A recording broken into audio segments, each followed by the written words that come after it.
Hey there, everybody, and welcome to Work Should Feel Good, the show where your career growth meets your real life. I'm your host, Diana Alt, and today my guest, Greg Roche, and I are going to talk about how to be an effective networker when you freaking hate networking, especially if you're an introvert.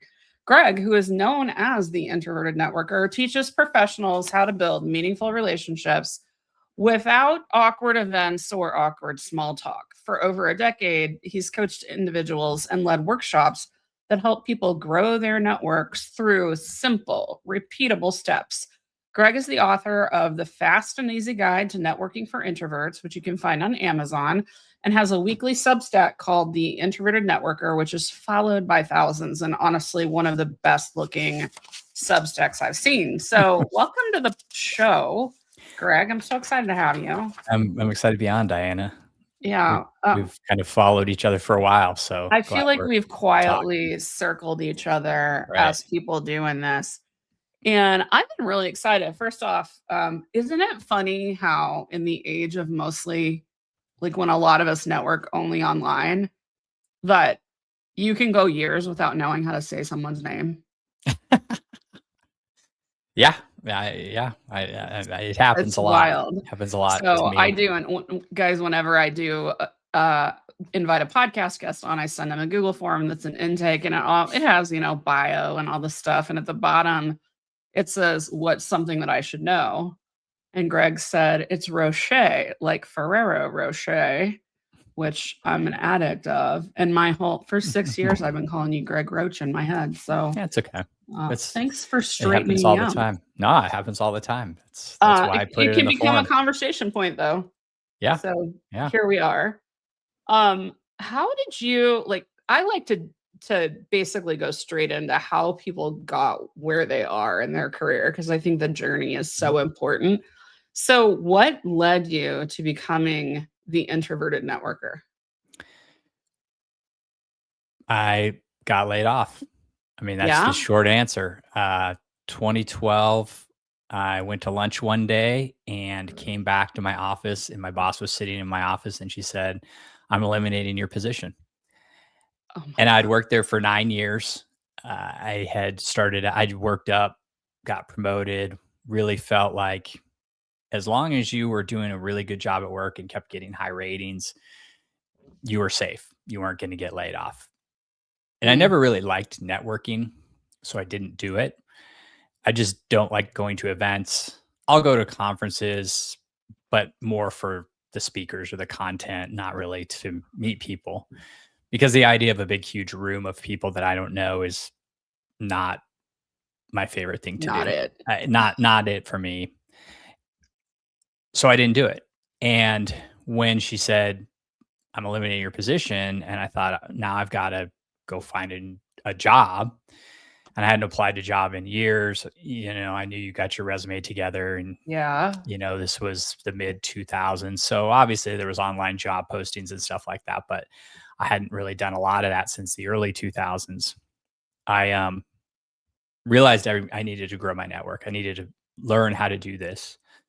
And so I started finding a way that worked for me because again, I didn't want to go to all these events and do that, but people said you got to go network. So I just started working through people I already knew, people who I'd worked with in the past, people who had maybe worked at the same company I had worked at, but it had left maybe a few years before. I really just started reaching out to those people and having one-on-one conversations. And as I Oh, went through that, I found they were really good conversations. It wasn't as awkward or, transactional as I thought it was going to be. And I really kind of found a way that worked for me. And as I did that, I made connections and I got to the place where I actually got my next job, and there was multiple sort of networking touch points to get me there. But when that happened, I told myself I'm never going to be under networked again. I think that's such a powerful statement. I'm never going to be under networked event again. And I would love to go back a little bit before this Mhm, because we're definitely going to talk about these techniques. Most of the people that I work with they're pretty analytical. Like mhm, typically they're leaders in tech or otherwise drawn to me because I'm into nuance, systems, and strategy mhm. alongside with building relationships with people. So we're going to get there, but I want to talk a little bit about what you thought networking was and how you got jobs before, because you got laid off in 2012. Mm-hmm. You'd been there for 9 years. Mm-hmm. Earlier in your career before that, what did getting a job look like for you? Did it look like, did you use your network and not realize you were doing it? Were you applying like through Yes. HR departments, or what was it? Well, okay. So I started my career straight off of campus recruiting. So my very first job, I got hired by Anderson Consulting, which is now Accenture, and they did campus recruiting. Mhm. So I yes, declined interviews with Anderson Consulting. So yes. So yes, you applied sort of, but you were going through the campus process, and you did interviews that were on campus, and so I got my first job that way. okay. I didn't know it at the time. I did actually use my network, and I didn't know it until I really reflected back on all I know about networking now, that there Right. were upperclassmen I knew who worked at Anderson at the time. And we knew each other and we talked to each other when I was going through the process, and they gave me tips and strategies on how to approach the interview. But what I kind of realized later is those people were also volunteering to be in campus recruiting. And when it came to, hey, who gets to move forward, you don't really realize this, but those people are in the room and Yes. people look around and go, well, what do you know this person? What do you think? I think they're good. We should move them forward. Right. And so it wasn't sort of the typical thing you think of like, hey, can you introduce me, or hey, can you refer me? But by It was knowing people those you people, knew. it was people I knew who had worked with me in student organizations and other things like that, and they said, yeah, let's move this person forward. So You know what's wild is I have almost the same story, only it okay. wasn't Accenture or Mhm. Anderson AC. Yeah. It was Yeah. at the time still for me too. So I knew I was interested in consulting, and Mhm. I'd watched people, and I watched the people at AC get the most burnout out of my friends. So I was not as interested in them, which was funny. Yeah. Okay. But E&Y, Arthur Mhm. Anderson, Yeah. and then CSC, which Okay. had a private consulting division that was kind of like what y'all Mhm. were doing at AC. Right. They interviewed on campus. And one of my Mhm. sorority sisters started like 6 months or a year before Mhm. at CSC before I did. And I had people at E&Y too. Mhm. And so it was the same thing. I was just talking to my pledge sister, Mhm. Casey, about Yeah. what's happening at CSC and Mhm. figuring out the difference between like her experience working there and then the people that were working at E&Y that got so accounting focused, like they felt Yeah. overlooked. And it was really interesting. And I Yeah. know that mattered. So even though I Yeah. didn't know what I was Yeah. doing either, but I knew it Yeah. mattered. I would say, I went from there, and the funny thing was, so I took this year off. I'll say off. I wasn't off. I was working on a cruise ship, and Stop. that was a funny story because What did you this do was on a cruise ship?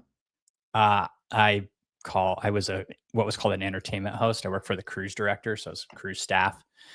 So I called bingo, hosted karaoke, hosted trivia, How played, fun. shuffleboard with the guests. That was funny because I really applied the really old-fashioned way, which was paper, resume, and cover letters in envelopes mailed to the HR Yeah. departments, because that was how you did it. Again, Yeah. 1999, not a lot of job stuff online yet.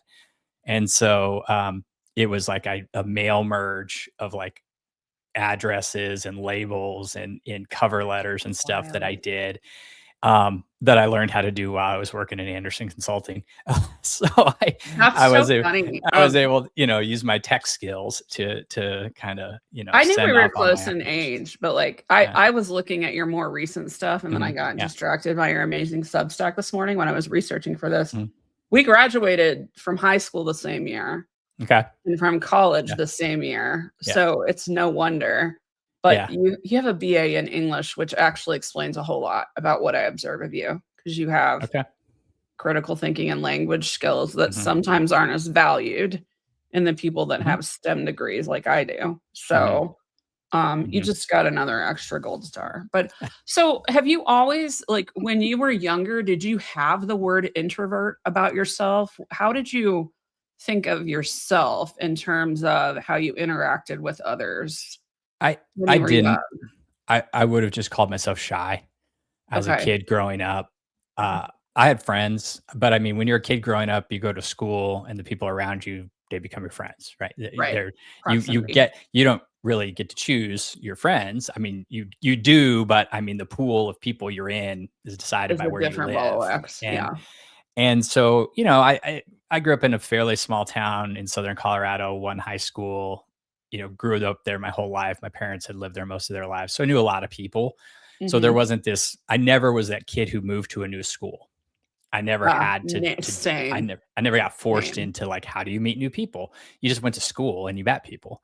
Right. Um, then I went to college and I went to school out of state. So And you I went to went to A&M, like big yeah, A&M, yeah. not Like little commerce A&M, no, like big like there A&M. were more people at A&M than in my county that I grew up in.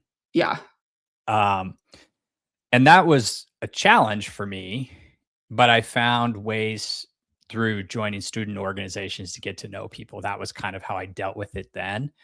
But I always kind of considered myself more quiet, more on the side that would more listen and observe in the conversation as opposed to kind of dominating it. And I would watch people though in college who I considered good networkers because they could walk up to anybody and just start talking to them. Like just Yeah. walk up. There were people who would walk around class the first day of class and introduce themselves to every single person in class, just shake their hands.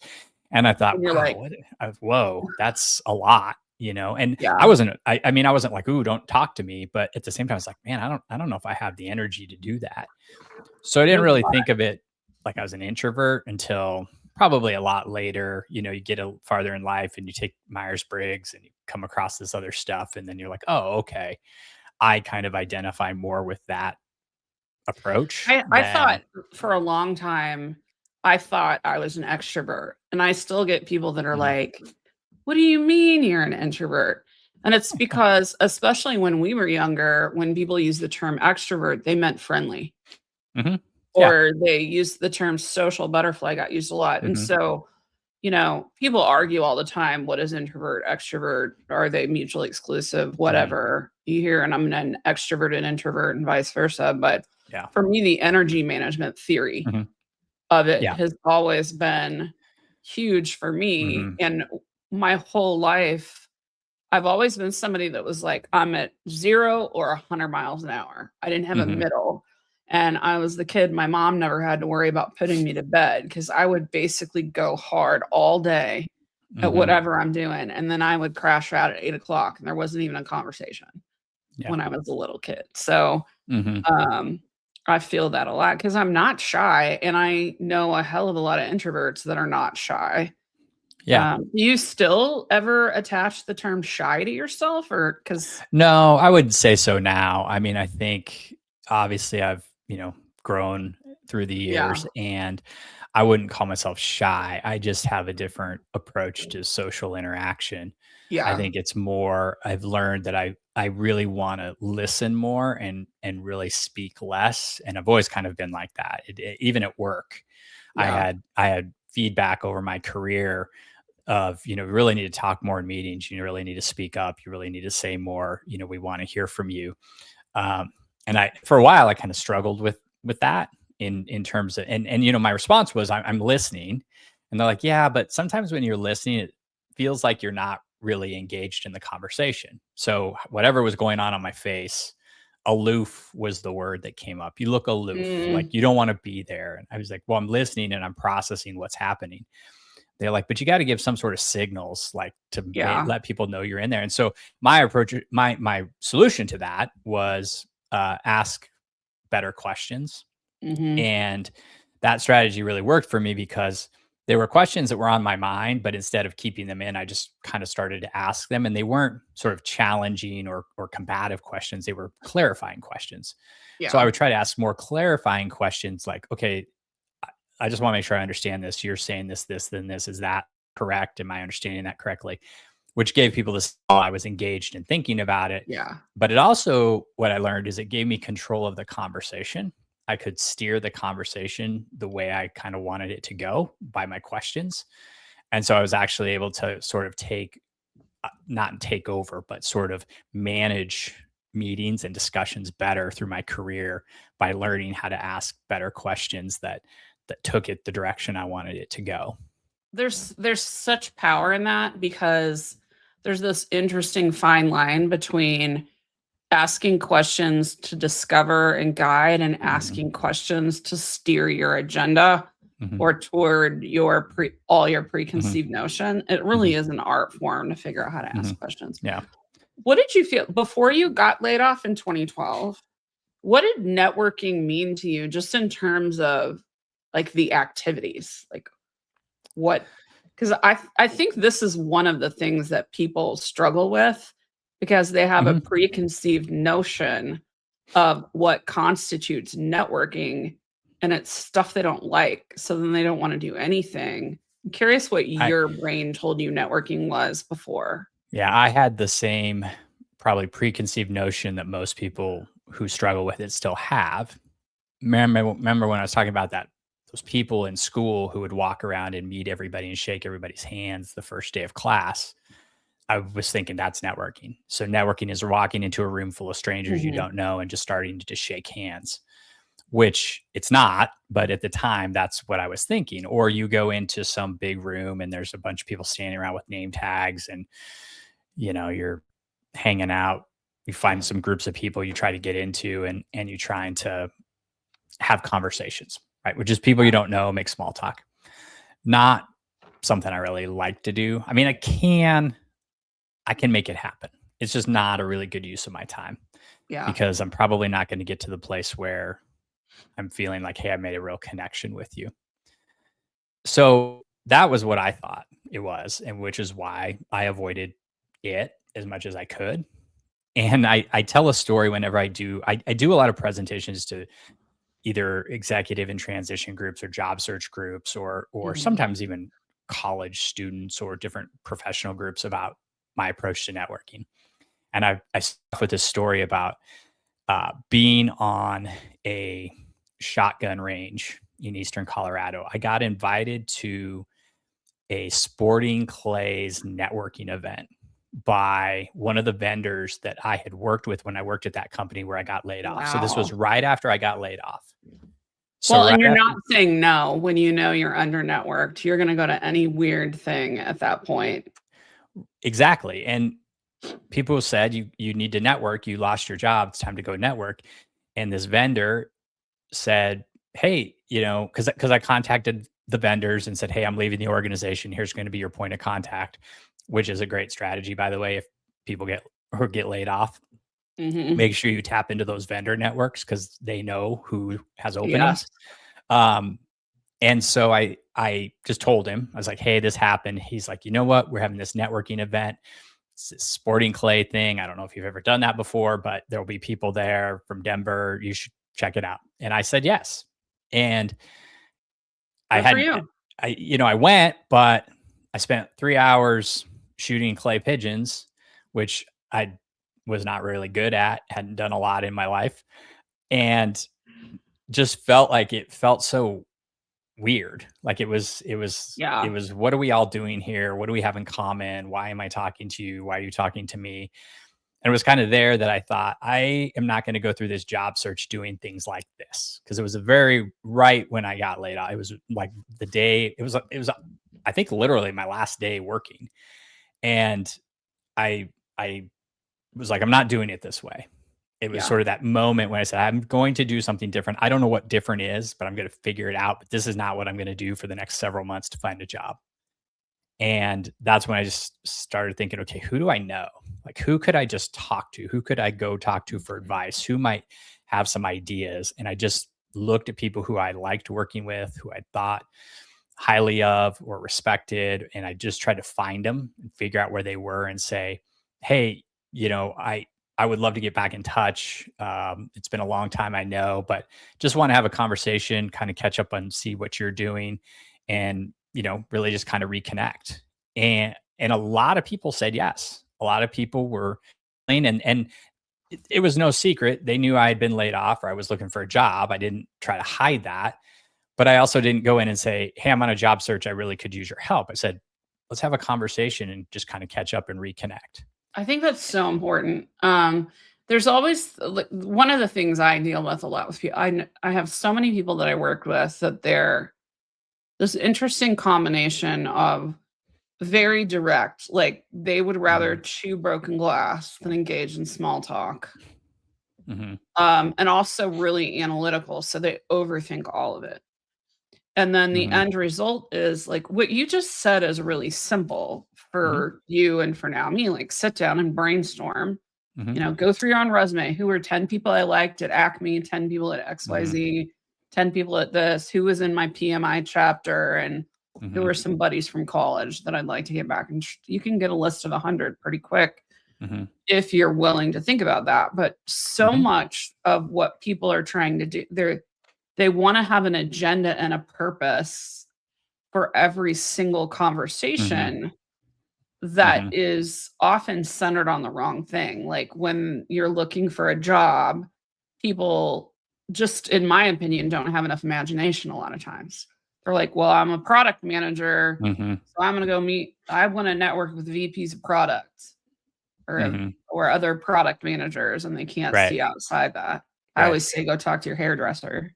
Because your hairdresser might cut the hair of somebody that hires product managers or cut the hair of the person that's married to the person that hires product managers. So yeah, that point about imagination, I think is really, that's on target, because people just go, well, this is what I want. I'm going to go talk to that person. Not understanding that that's not how relationships and how this really work. It's not how the world works. And I'll often talk to even business owners and people who are trying to grow businesses. And if I'm talking to those people, we're focusing on not networking necessarily with your target customer, but the other people who interact with your target customer.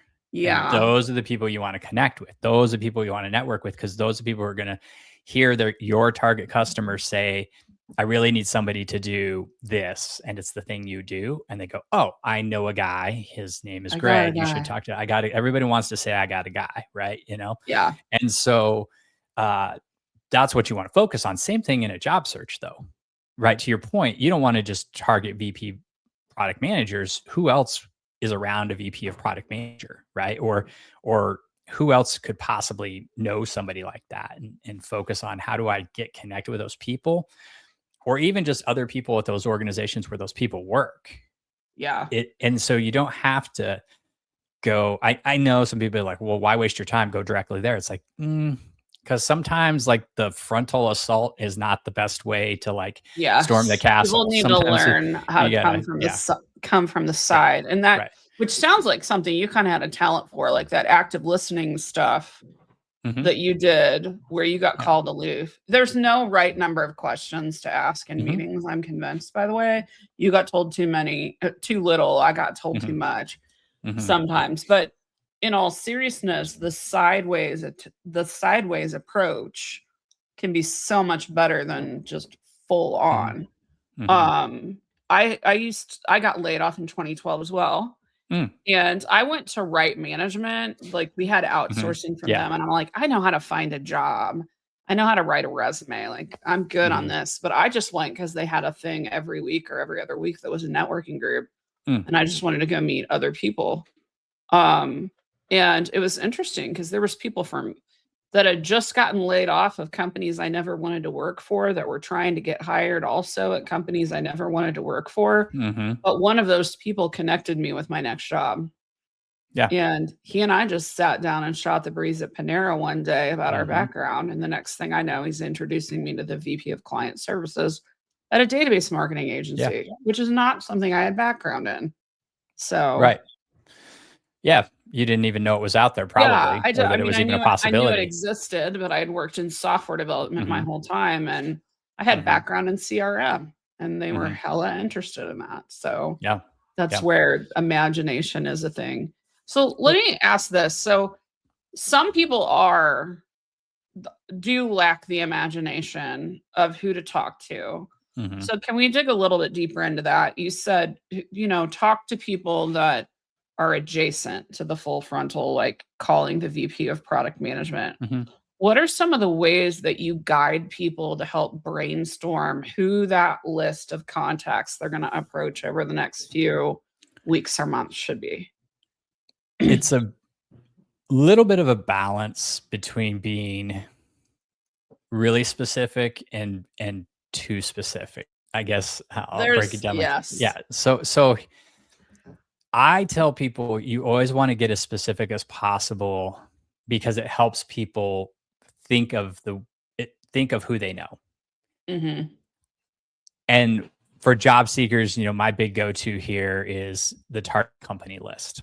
That list of Yes. companies you're interested in. Now, I always try to specify interested in. It doesn't mean this is the only list of companies you'll work for. It doesn't mean that you can't possibly apply somewhere else. It's not designed to just be I'm only setting up alerts for these companies. Right. So I have to try to kind of tell people what it's useful for so they understand how many companies should be on the list and what they're going to do Hmm. with it. When you're talking to somebody and it's a great conversation, you're sitting with the guy at Panera shooting the breeze and he goes, "Well, tell me how I can help you." And most people want to help, especially if you're having one of these Hmm. conversations And if it's you're in the this question situation. most people can't answer well. So Well, they because do they not do can't a good job get answering it. specific enough. And Yeah. so if you think of yourself and somebody says, and you say to somebody, "How can I help you?" And in the past, this has happened to me because a lot of my career ended up in HR and people Yeah. knew that. And so we'd have conversations and they'd say, "Well, here's my resume. Can you hand it to somebody in recruiting?"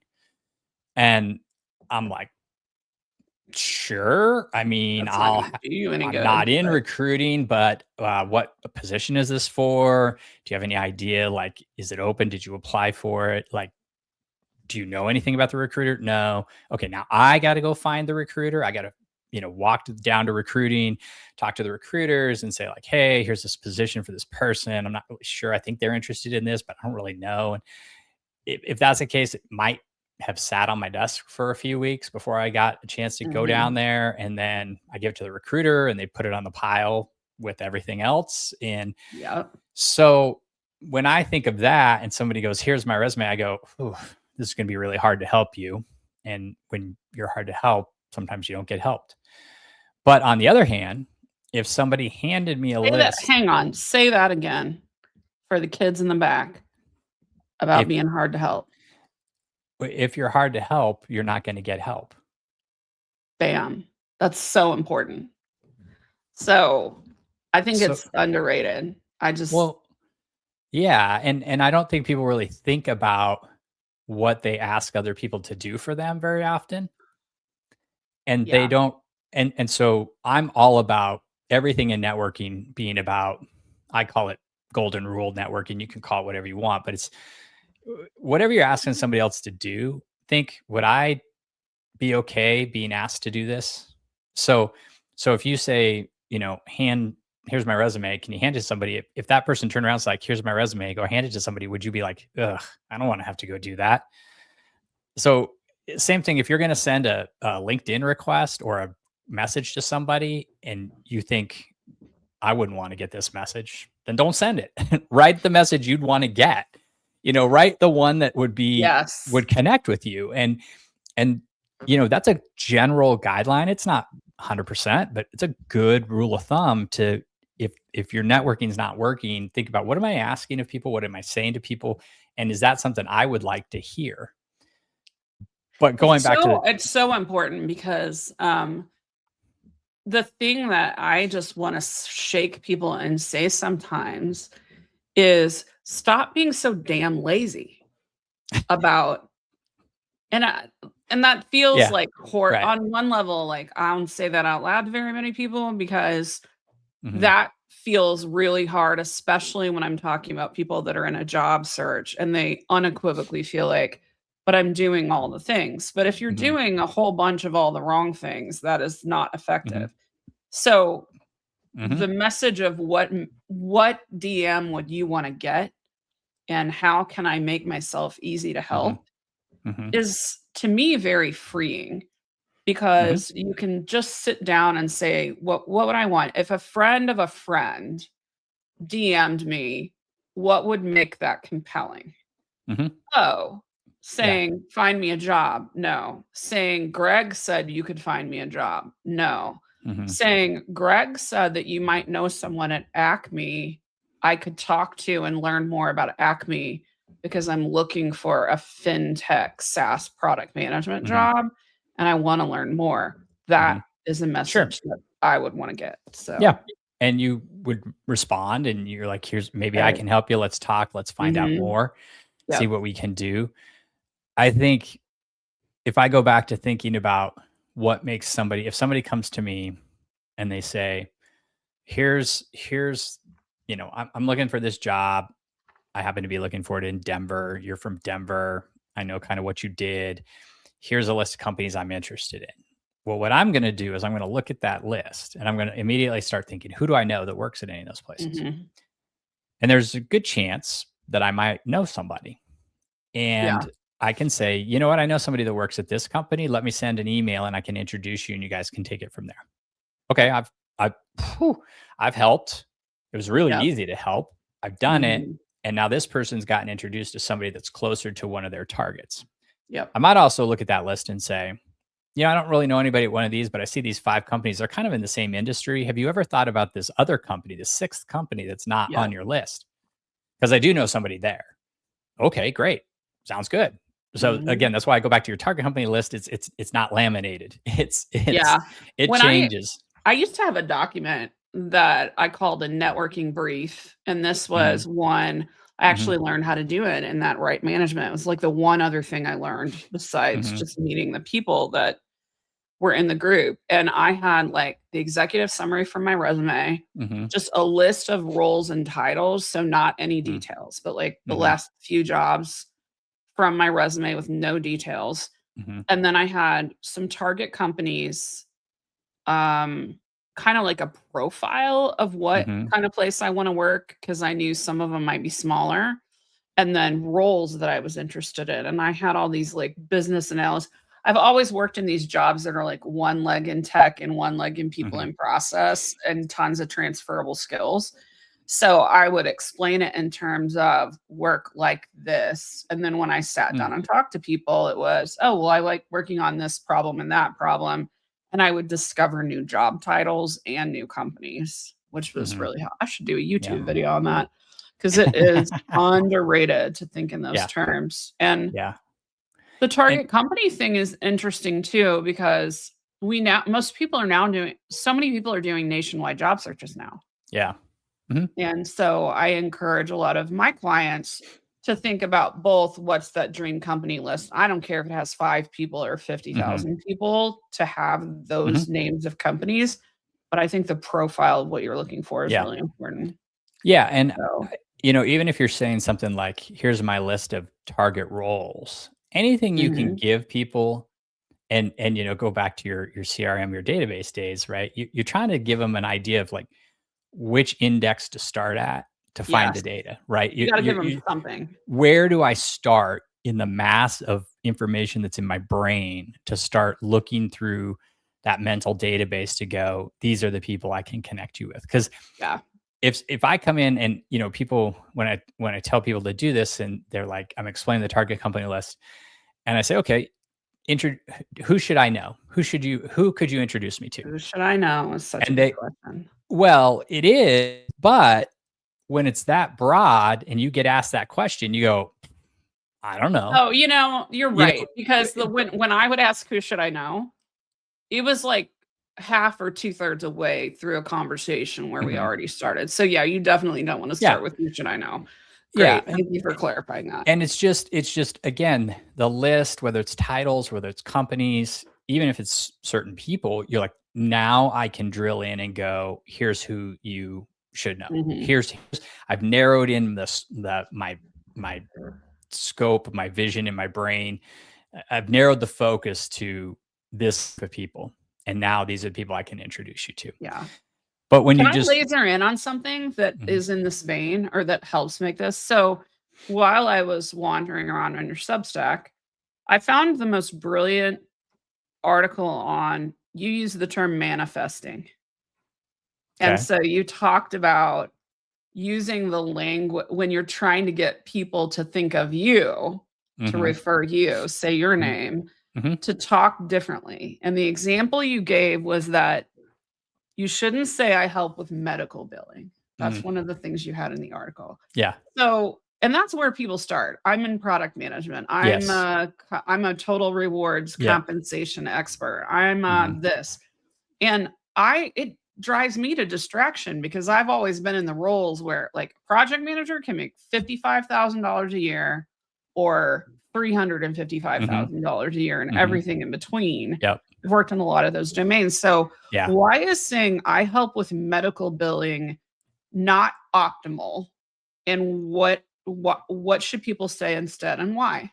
For From a networking standpoint, Mhm. nobody walks around and says, "Hey, do you know anybody that helps with medical billing?" So the example was I was teaching my networking approach to a group of franchise owners Okay. who had bought a home-based franchise medical billing business. And so the CEO of this company followed my newsletter, saw me on Substack, really liked my approach. And he said, most of my franchise owners have never run a business before. They want to work from home, so they're not outgoing, not Yeah, great at sales development, and they know they need to network, and they belong to the Chamber of Commerce, and they just stuff. But when they go out, they just don't know how I to do agree. it. Yeah. And so what we were talking about was I was saying their ideal customer is a physician that runs their own practice. So a Okay. physician runs their own practice, let's call it a primary care practice, has their own office. And that person got into medicine to see patients, not to fill out insurance forms and do billing. Preach. Yes. And some of them hire staff to do that. But the medical billing franchise, what they want to do is go to that physician and, hey, look, I can take that problem off your plate. I'll do it for you. You don't have to do it. Of course, you're going to pay me to do it, but I will take all that burden off of you and you don't have to worry about it. But a physician doesn't walk around the world and say, I need somebody to help me with my medical billing. A physician says something like, I love being in medicine, but the part that I hate the most is filling out the insurance forms.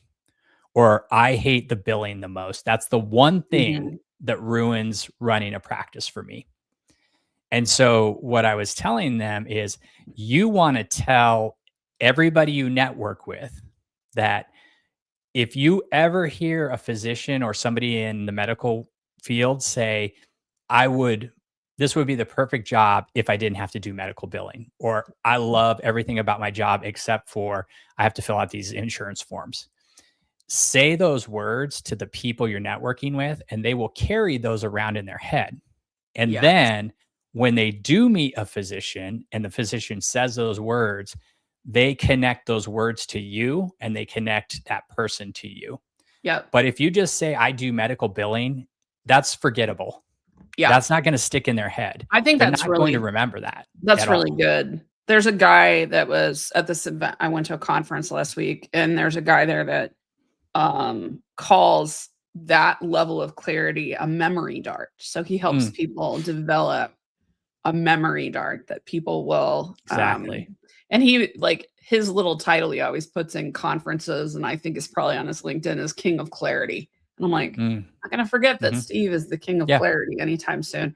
I love that you bring this up because like one of the ways I help people with this, so because I work with people all the time that are in these roles that have such breadth to them, especially once they get outside the four walls of the company that they're already at. I like to work them through their superpowers Mm, in addition to whatever their scope was. And so whenever I'm able to take somebody and they're like, yeah, I'm a project manager, and one of my specialties is getting people that don't want to talk to each other to work and get a project done. That Mhm. hits different. Mhm. Like, oh, this is our guy. I will take your Y red project and turn it green with a Mhm. smile. You Great. know, like Be that is something. So, and the person who's hiring isn't just like, "I need a project manager." I mean, that's mm-mm. what they're gonna say, but what they really say, They they say it, say but they never mean only that ever. they mean, "I've got a bunch of red projects. I just want somebody to come turn those green with as little Yes. hassle and chaos as possible. That's what Yeah. I want. That's the problem." So, you need to describe the problem you solve in the words of the person who needs it solved, right? Yes. Whoever has that problem that you solve, you want to describe it in their words, Yeah. because to your point of the memory dart, that's what that creates. And then people will remember you versus the five other people who said, "I'm a project manager." It Yeah. helps you stand out from everybody else who has the same title that's going for those jobs that you're going for. I talk to it, and this is fundamentally what branding is, and which is interesting Mhm. because a lot Yeah. of people that are out there looking for a job, especially if they haven't hit like director and VP level, where you must have a personal brand, and sometimes you work at a place where the marketing department will help you with that. You give it. I refer to it as giving people the words to say about you when you're not in the Mhm. room, and a Yep. lot of what you're doing in networking is doing that because Mhm. that's where to me, that's where you go from, okay, well, Mhm. I talked to Greg, but now I'm talking to Greg's friend Jane, and Jane's going to introduce me to Pablo, and Pablo is where I get my next Mhm. client. Mhm. That daisy chain, that six Yeah. degrees of Kevin Bacon goes a lot Mhm. easier if you're Yep. able to give people the words to say about you. So thanks for going through that. My jaw dropped at how so good that particular article was on your Substack. Um, I want to talk a little bit about dormant ties, and then also I think I saw this on Substack too. Connection loop process, whatever Mhm. your system is, because Yeah. my people they like systems. Anybody Yeah. listening to Yeah. this Yeah. wants to get efficiency through a Mhm. system, and to me, that's freeing. Mhm. Because if you have a method to the madness, then the Yep. organic, weird curiosity that happens in Mhm. conversation, you don't feel weighed down by. So, Yeah. dormant ties. Dormant ties are the start of the connection loop. And Okay. when I talk to people, a lot of times they'll say things like, "I know I should be networking, but I don't know where to start." I hear that all the time. Mhm. In fact, Same. when people subscribe to my newsletter, I ask them, "What's your biggest challenge?" And one of those is, "I don't know where to start." And so people will respond, and then I'll say, I'll say respond with a letter that indicates what your biggest challenge is. So sometimes it's, "I don't have time," or "It feels awkward," but a lot of times it's, "I don't know where to start," and that's understandable. I tell people start with who you already know, and that's your dormant ties. Your dormant ties are people you've worked with or have been in your life at one point in time. You know who those people are, they know who you are, but you don't talk to them on a regular basis. So, probably not your immediate family, people really close to you. You see your friends. I'm talking about people who you could send them an email, LinkedIn message, a text, and they would recognize your name and be like, "Oh, it's been a long time since we talked." Mhm. That concept is, and it was in Adam Grant's book Give and Take. That's the first place I came across it, and then I looked into the study that MIT did that was behind the research that Adam had done for his book. But it was an experiment where they took executives who were in their executive MBA program and asked them to reach out to what they called their dormant ties, what I just described, people these executives had worked with but had lost touch with. They basically said, go through your contact list for your career and send messages out to these people and just say, "Hey, it's a while since we spoke. I was thinking of you the other day. Wanted to get back in touch and see how you were." Yeah. And they ended up getting twice as many responses from those people as they thought. They thought they'd get like 3 or 4 out of 10. They got about 7 or 8. And then they turned those responses into conversations that the executives came back and said those were really productive conversations, because these people had gone out and had different life experiences and different work experiences and came back with insights that these executives weren't getting from their trusted circle of peers that were Right. close to them on a day-to-day basis.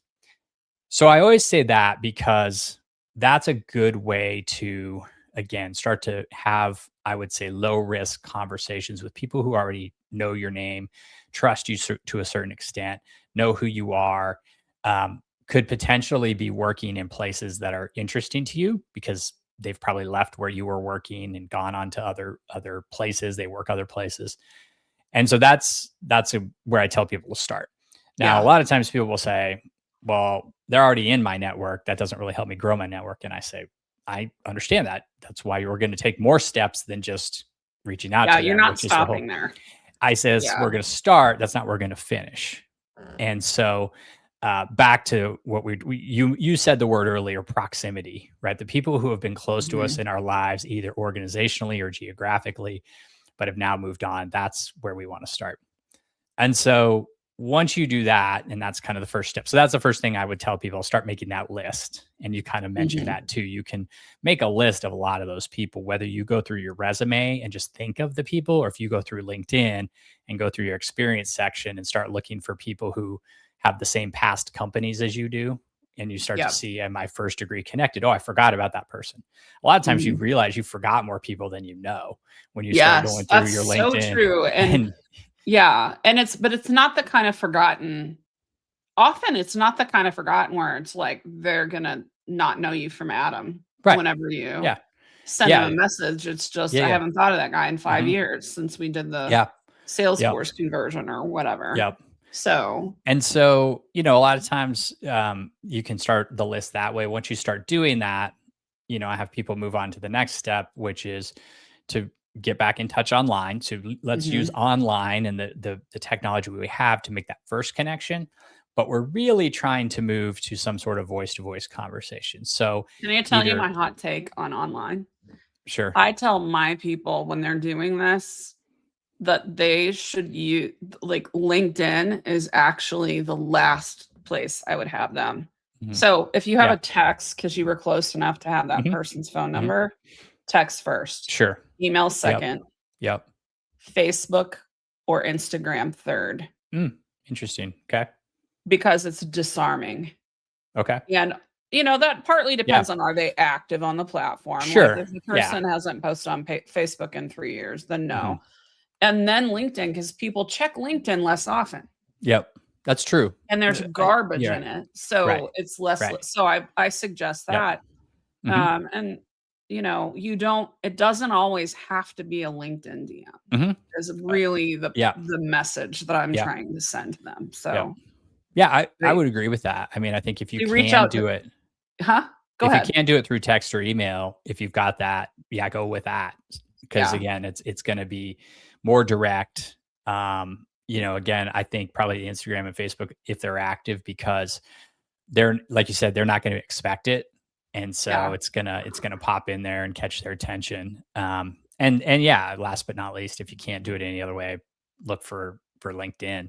But some way to send the initial message, and the initial message isn't your life story or your whole story of your layoff or your job search. It's, hey, I thought of you the other day. I realized we hadn't talked in a while. Would love to catch up. It literally can be that simple. It should be that simple. Yeah. It should be that simple. It should be. And I'll sometimes suggest to people, I sometimes will suggest one other sentence to add. And that is, like, when I talk about network, I'm always talking about, can we make sure that we're giving value? And then some people feel like, I don't have any, this guy is now a senior vice president, whatever, 3 layers above where I would be. I say appreciation is value. So simply adding something like, I really recall how good it was to work with you on X project or X team back in the day. Was thinking about you. Can we connect? That one thing that says, I appreciate you. In the middle of it works really well for me. And it's sometimes it's the unlock for people to make them be like, oh, okay, I can do this. I'm not just asking for a random thing. So and I typically then say, and I go to that value sort of step after you've gotten back in touch with them and they say, I would love to talk, and you set up a video call or face-to-face call if you're in the same geography and it's not too hard to get together, or just a phone call. I mean, a phone call works too. Just having a phone call with somebody And it doesn't have to be an hour. You're like, let's just take 15 minutes and talk. Mhm. Now a lot of times 15 minutes turns into 20 or 30, but you don't Yep. have to make it a big, huge thing because you're trying to make it as easy as possible. Again, for this person to say, yes, I would love to talk to you. That'd be great. Let's chat and go into that with the idea that you're coming into this curious about the other person. You're focused on asking them questions, right? Back to the better questions. You're focused on listening to understand, not to respond, but listening to understand them and understand what they're working on and what's important to them. And through all that, what I then say to try to do is in that whole process, think about then where you can add value, right? What Mhm. can you do in that moment to give advice? I mean, this is Hannah Morgan advice, Yeah. introductions, recommendations, air. Yep. Um, give air in this situation so that they go, wow, we got it. You reached out, we had this conversation. I'm the one walking away with something of value. That's great. Because Mhm. once you've done that, you move to the fourth step, which I call be easy to help. And it's called be easy to help, but it's probably the hardest step, which is what we talked about, is when they say, this has been a great conversation, Greg. I mean, I really appreciate all the stuff you've done and everything you've told me. How can I help you? That's Yeah. what you're looking for, right? Now the invitation is there. You're not pitching. You're not saying, here's what I need from you. They're saying to you, how can I help you? And that's Yeah. when you've got to be really specific and really clear on what it is that they could do. So it's so easy to help you. They can't possibly say no. And they go, yeah, sure, I'll introduce you to that person. Great, no problem. They introduce you. They feel amazing, right? They walked out of this Right. conversation where you listened to them, you helped them, they helped you. They feel great about this. Hopefully, you're getting introduced to somebody new. Now you're at the top of the loop, right? Yep. Now you're back to I've got this person on my list. I'm now going to reach out to And I'm them, gonna DM them, or I'm introduce gonna them, reply to the ideally email, reply to the right? email. Yeah, Yeah. we're going to have this conversation and you just keep going through this loop, and if it stops, if it doesn't work out, you go to the next dormant tie and you just Yep. can kind of keep doing this. I like to say on your schedule, you do it as much or as little as you want in your space, meaning you can do it online, you can do it in person, you can do it, on the phone, however you want to do it in your own style. If it's more one-on-one, or if you want to do this, long meetings, short meetings, however you want to do it. It's really the idea is Yeah. you have control Of the over your whole thing. networking. The And whole I think thing is that's in the your most control. important thing. When I hear people objecting to networking, the main things that they object to are, other than I don't know where to start, Mhm. because you can have all kinds of, there's so many ways that shows up. But it often is, I feel like it takes too much time. Well, you Mhm. can send text to 3 people In like in 5 minutes. 5 minutes. Yeah. And that can be your cue that you're trying to work through this week. Mhm. Mhm. Like you could start Monday morning with 3 Yep. texts on your lunch hour. And if Mhm. you do that for 4 Mondays in a row, someone's going to have lunch with you at some point. Yeah. Or Like just it talk could to you on be the a phone, minute, or you know? talk on the phone, or Yeah. whatever it is that you need to Yeah. do. So Yep. the other thing is just style of networking, because what you're talking about respects the idea that some people like to go out and have a long Mhm. 2 martini lunch, and some people just want to have a 15-minute phone conversation. Mhm. Something I often say is never underestimate the power of a good meme in reconnecting, because if you worked Mhm. with someone a few years ago and you know that they like Star Wars and there's a Yeah. funny Star Wars meme you see, and you send Yeah. that to them and say, "Hey, haven't talked in a long time." This It's made me just think of that you. one more thing that is Yeah. like, not only do Right. they remember me, and they Uh-huh. remember something that I like, and to me, that's a Yeah. really good ad. And So and who doesn't like to hear the words, "This made me think of you," or yes. who doesn't like to be thought of? Yeah. I mean, Yeah. everybody wants to hear. I mean, in a professional manner, right? I mean, I Yeah. think, obviously we're talking about very, professional behavior here and things like that. But you just say, hey, this made me think of you, and we're assuming this is going to be aligned with their interests, and it's going to make sense. And it's not going to be something that they're going to be like, why'd you Yeah. send this to me? But all that stuff aside, people are going to go, that's great. I mean, that's awesome. And I have some people will sometimes say, I haven't talked to this person in 10 years. Why are they going to respond? And I go back to this and say, well, let me ask you this. If they sent you a note and said that they thought of you and they know it's been 10 years, but that you crossed their mind, they'd love to catch up, would you say yes? And they like, yeah, that would be great. I would love to catch up with Mhm. them. I'm like, don't you think they're going to think the same thing? Right. So don't hesitate, again, put the shoe on the other foot, think about how you'd feel about it. And most likely that's going to be the way that they're going to feel about it. I feel like I am a big nerd for stoicism. Hmm. Um, and basically that has been my compass to figure out Hmm. what I can and can't control and Hmm. kind of release the need to control things. And so for me, I often talk about you need to take the action and then you need to release the mental need Hmm. to control the result. And I remind people worrying is Hmm. that no one's going to call you back is a form of trying to control the result kind of in a cosmic sense. Yeah. We are almost out of time before I go to the I don't know how we spent 55 minutes. You're so interesting to talk to. But I told you before we hit record that I had put Yeah. up a question on my Facebook that said, "Hey, I'm Hmm. interviewing an expert on networking for introverts today. What do y'all want me to ask him?" And I got a few different things. I'm going to pick one that came up the most though. And that is, Okay. how do I rethink small talk?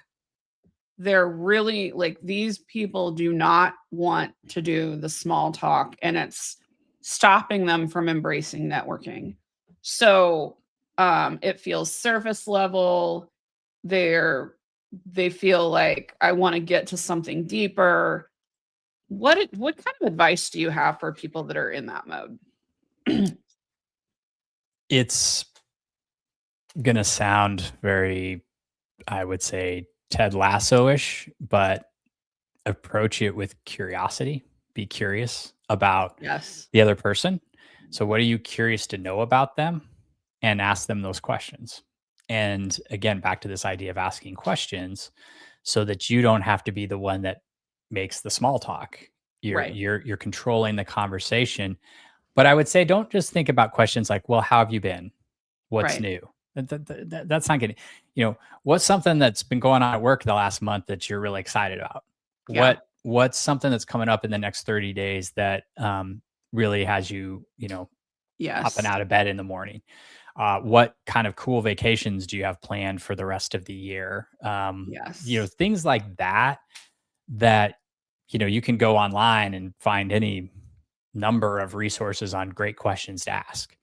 So I think really that focus one on of that. the other things is that what a lot of people dismiss as small talk is, because a lot of people do this Mhm. terribly. I mean, let's Mhm. be real. What Mhm. is the top question anybody asks of a new person? And if they're, especially Americans, but a lot of Mhm. Western culture people do, is what do you do? Yeah. But Right. there is a little skill called rapport building, Mhm. which usually there's a little bit of surface, but it doesn't Mhm. have to be. And the curiosity that you're talking about falls under rapport building. So it Mhm. doesn't have to be about the weather. It doesn't have to be about Mhm. which halftime show did you watch at the Super Bowl. It Mhm. doesn't have to be that. It can just be what's got you jazzed right now. Mhm. So Yeah. that's really good. Yeah. Well, thank you for that. Yeah. I got a couple questions that I ask pretty much everybody, and then we'll wrap. The first thing is, what is the worst piece of career advice you've ever received? Mm. Hmm. Man. Oh, geez. I would say I'm just trying to think of all the bad bosses that I ever had Oh that my God, told me things. there's so much bad Oh advice. man, you stumped me on this. I would say, maybe not. Oh, I know. Okay, I would say the worst piece of career advice I ever got was we're gonna like advance or get far in your career if you don't go get an MBA or a master's in something. Oh, that's such an expensive mistake that so many And people make. and I remember thinking at the time, like, I don't really want to. Don't think anything I want to really do requires that. And it was just like, no, no, that's like what you do. That's how you like make more money. And I think in some fields that might be the case. but I think you really have to think about what's the Yeah. ROI on it. Not just Or in like money, if but you just want time. a master's, like go get it, fine. Yeah. But Yeah. I think that especially me being in product management, it's not as much this way anymore. But 20 years ago, you had to have an MBA Mm. at a lot of companies to Mhm. even be considered Yeah. for product management at all. And Yeah. so that piece of advice is hung on like way, way, way much Mhm. longer than it should have. Yeah. So, what's a personal habit other than networking? Because we know that's going to be on the list. What is a personal habit other than networking that has helped you be successful, Greg? I would say it's gonna sound sort of meta. Really learning how habits are developed. Oh, I love So the that. whole I'm BJ Fogg, Tiny Habits, did a lot Yeah. of work with that. Really understanding if I wanted something to be part of who I am, how to form the habit and do it in a way that would make it stick. And so I've done that. I would say in areas where I've done that are in what I eat. And I'm not like crazy, strict about that. But some of my habits around eating, some of my habits around fitness, Hmm. things like that have really, I would say, helped me be a healthier person. Um, and then also, I would say, in terms of being productive, just being really consistent about what I do in the morning. And I don't have some crazy morning You're not like a routine. Like, 4 a.m. guy, but you have no, a I routine. I mean, I wake up between like 5 and 5:30. I mean, but I'm not like journaling and meditating and like You're not hitting the trying to cold compete with plunge. the other No, bros for how no, early can we get but up. I do have sort of a normal sequence of things I do in the morning, which I feel help me get productive for the day Yeah. and It's help me get centering. started. It's sort of a startup sequence, like your I've been computer has thinking its about start that a thing. lot Yeah. because I was dealing with health issues where I was just Hmm. like barely hanging on by my Hmm. fingernails. And some things that felt really good have completely fallen off. So Mm. the Hmm. inertia of that is real. Yeah. It's also reminded when you said about food. I worked with a guy 20 plus years ago Hmm. that had decided he was mad as hell, not going to take it anymore, and wanted to lose some weight. And he just made a rule that he wasn't eating anything white anymore. Mm. And this was like before paleo and keto, Yeah. like Yeah. before that was cool. So he didn't eat white bread anymore. He didn't eat pasta. He didn't eat Hmm. mayo. He didn't eat ranch, which I'm from the Midwest. Like that's like saying we're Hmm. not doing oxygen Yeah. anymore. Hmm. But I mean, he dropped, he was young too. So he dropped Hmm. like 25 pounds over a few months because Wow. the only law he made was I'm Yeah. not eating anything white. I I So I think there's nothing wrong with that. I think when you make those kind of rules, you have to be willing to do them for the rest of your life. And yeah, so you have to be willing to whatever rule you're going to put in place, you have to think, could I do this yeah, forever? Because yeah. if you I stop, haven't talked to him in a very long yeah, time, so who yeah. knows? Maybe he's still not eating white food, but that was Hmm. wild. And then the last thing I wanted to ask before we go is what is something you've changed your mind about recently? This is Hmm. my Adam Grant stealing question What because is he something I've asks what changed they've my thought. mind about recently? Think, man, you should send these out in advance because I'm sitting There's here no like fun in that. I stumped. can edit out the I'm pauses. sitting there stumped. Okay, good. As long as you can edit out the I can pauses. edit out some pauses. I think ooh. I made you nervous. Wow. No, I know. It's just I'm trying to think of like there's nothing like I would say major, but maybe the thing I've changed my mind about lately, and it's maybe been over a course of a couple years, is I was always really focused on okay, am I making enough money? Have I saved enough money? Do I have enough to live? And I was always super I don't want to say frugal, but I track my expenses. I make sure, okay, Yeah. like everything looks You good. were responsible. Yeah. So, And I feel like recently I've relaxed more about that. And not that I'm like going on big like spending sprees, but like where I used to be really sort of tight on, ooh, I don't want to spend the money on that, yeah. to now like, you know what? Why not? Because it's going to make you happier. It's better. It's not the difference between like buying something that's really, I don't want to say high end, but better in terms of a Yeah. product. And the low end is probably not that much difference. It's not really going to impact you that much. And you're probably going to be happier in the long term Yeah. with the better product versus, just trying to be super frugal and get the cheapest thing. Well, and So that's I'm like, also, like, not even getting into the fact that, like, especially with stuff like shoes, mhm, cheap shoes yeah, do not last.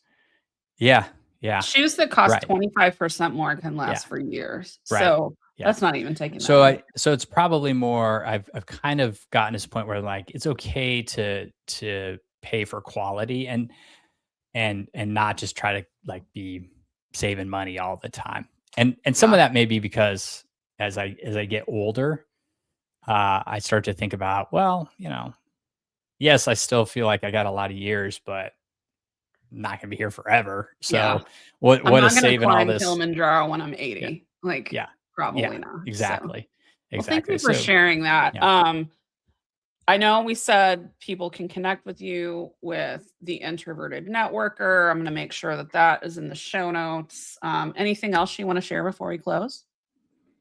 No, just love the conversation and Me too. always love your content on LinkedIn. I think we always, Oh, see each other all the time out there in the virtual in the LinkedIn wilds space in of the the wild. Yeah, internet. right. Of the So, internet. And so, glad we got to connect and had a great conversation. So thanks I for am having me on the too. show.